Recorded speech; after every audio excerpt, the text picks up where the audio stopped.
É uma alegria e uma oportunidade estarmos uma vez mais reunidos em torno do Evangelho, ainda que virtualmente. Hoje daremos continuidade ao capítulo 16 do Evangelho segundo o Espiritismo. Não se pode servir a Deus e a Mamon. Itens 9 a 15, que se referem às instruções dos Espíritos. São 7 mensagens que nos ajudam a entender e compreender melhor quem realmente somos e o que realmente temos. Quem somos realmente e o que temos realmente. As primeiras mensagens nos respondem sobre a questão do que temos realmente. Qual é a nossa verdadeira propriedade? O homem só possui em plena propriedade aquilo que lhe é dado relevar nesse mundo. O que possuímos então? Nada do que é do uso do corpo. Possuímos tudo o que é do uso da alma. A inteligência, os conhecimentos, as nossas qualidades morais. Atributos que são úteis tanto nesse mundo quanto no mundo espiritual. Cristo já aconselhava: não ajunteis tesouro na terra, onde a traça e a ferrugem tudo consomem. Afinal, não levamos nada material. Levamos a soma das nossas virtudes e, como nos ensinam os Espíritos na questão 150b do Livro dos Espíritos, levamos as nossas lembranças. Não podemos pensar que Jesus condene a riqueza ou o rico, ou que aconselhe a pobreza ou total desapego ou desprendimento dos bens terrenos. Conforme Jesus advertiu: defendei-vos contra toda avareza, porque a vida de ninguém está na abundância dos bens que possui. Em seguida a essa advertência, ele nos conta a parábola do homem rico, que teve uma colheita muito farta e não sabia o que fazer. Aí ele não sabia onde colocar essa colheita e teve a ideia de demolir os seus celeiros e construir outros maiores. Em vez de pensar em distribuir, compartilhar, ele pensou em ter cada vez mais. Se alguém tem em seu coração ligado à riqueza, ao apego, esse é o seu Deus. Em outra passagem do Evangelho sobre a riqueza, temos a do jovem rico, que se aproximou de Jesus e perguntou: bom mestre, o que eu faço para ter a vida eterna? E Jesus lhe respondeu: se você quer ter a vida eterna, guarde os mandamentos. E o jovem perguntou: quais mandamentos? E Jesus numerou alguns: não matar, não cometer adultério, não furtar, não dar falso testemunho, honrar pai e mãe e amar o próximo como a si mesmo. E o jovem respondeu que ele guardava esses mandamentos desde muito cedo. O que mais ele precisava fazer? Jesus então respondeu: se você quer ser perfeito, ganhar o reino do céu, vende tudo que você tem, dê aos pobres e depois vem e me segue. Ouvindo essas palavras, o jovem se foi tristonho, porque ele tinha muitos haveres. E Jesus comentou então com seus discípulos: digo-lhes em verdade que é bem difícil que um rico entre no reino dos céus. Jesus disse que era bem difícil, não disse que era impossível que um rico entrasse no reino dos céus. Entende-se bem difícil porque a riqueza ela gera tentações, exerce fascinação sobre as pessoas, pode estimular o orgulho e o egoísmo. Não poderia ser impossível. Se fosse assim, Deus estaria dando ao conceder a riqueza, estaria condenando dando um instrumento de condenação. Qual das duas provas, a da riqueza ou da pobreza, é a mais perigosa? Essa é a questão 815 do Livro dos Espíritos. E a resposta é que ambas são igualmente difíceis. A pobreza, porque pode provocar as queixas contra Deus, contra a providência divina. E a riqueza, ou todos os demais excessos. Então, como proceder diante da prova da riqueza? O caminho nos é indicado nas bem-aventuranças. A primeira nos fala sobre a pobreza de espírito, isso é, não estar apegado às riquezas. E se a possuirmos, que seja para servir aos outros, para compartilhar, para fazer progredir a si e ao próximo. O bom senso nos diz que ao viajar para um lugar distante ou com muita duração, levemos na bagagem o menos coisas possíveis, coisas úteis. Façamos o mesmo com relação à nossa vida futura, tendo conosco somente o que lá nos possa servir. Na oração que Jesus nos ensinou, ele nos fala sobre o necessário, quando nos aconselha a pedir o pão nosso de cada dia. Pedir o nosso pão. Não querer ou cobiçar o pão alheio, o pão do próximo. E o pão nosso de cada dia. Não querer a mais. Pedir a porção compatível com as necessidades imediatas, as necessidades de cada dia. Pedir somente o necessário. Pedir o bastante, ou seja, aquilo que basta. Jesus, com as palavras dai a César o que é de César e a Deus o que é de Deus, nos fala sobre a importante questão que nós somos cidadãos de dois mundos.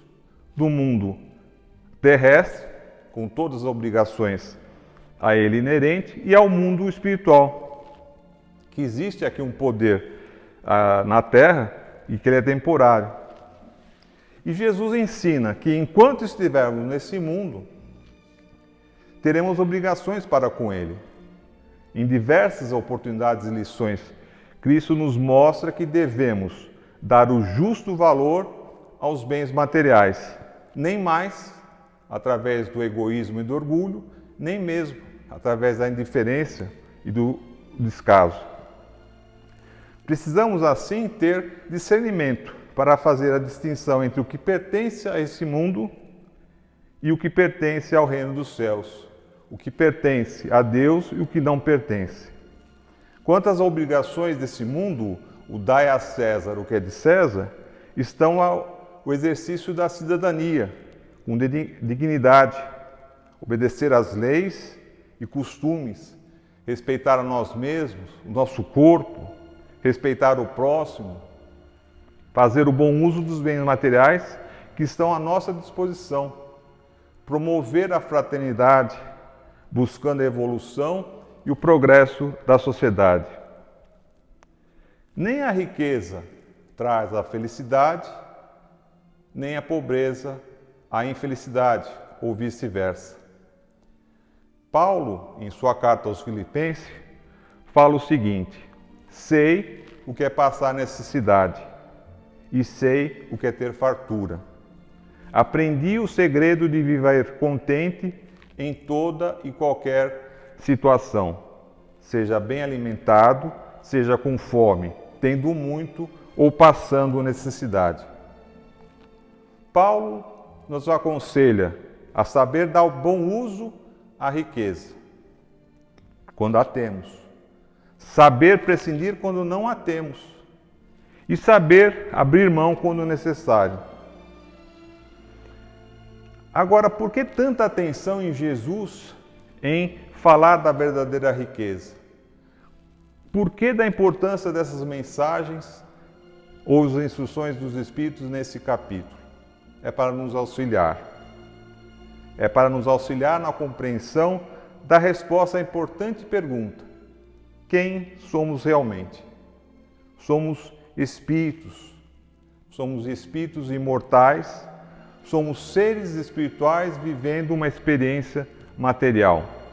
E um dos desafios mais difíceis da nossa vida é estar no mundo sem ser do mundo.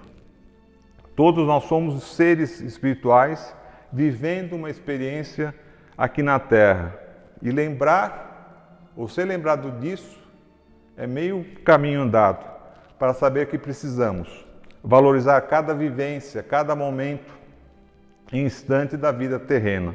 Afinal, não estamos aqui por acaso ou por acidente. Enquanto aqui estivermos, cuidemos com amor, com carinho e gratidão os bens materiais que Deus nos emprestou. Sabemos que caminhar no caminho do bem, do amor e da caridade, no atual estágio evolutivo, é uma tarefa difícil, árdua, mas não impossível, e só depende de cada um de nós. E Jesus, quando pediu ao jovem rico que deixasse seus bens aos pobres e depois os seguisse, mostrava que o desapego aos bens é necessário para a caridade, para a prática da caridade.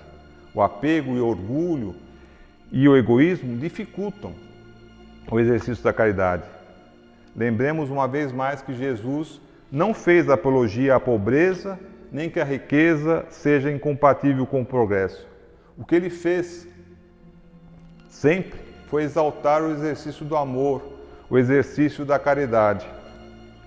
Devemos saber trabalhar em nós mesmos o desapego, procurando distinguir entre os bens que realmente nos ajudam a encontrar a felicidade genuína e os que na realidade nos afastam dela. A lição que tiramos é que com quaisquer bens, sejam eles materiais, imateriais, os talentos que tenhamos, eles devem ser usados para o nosso bem e para os outros.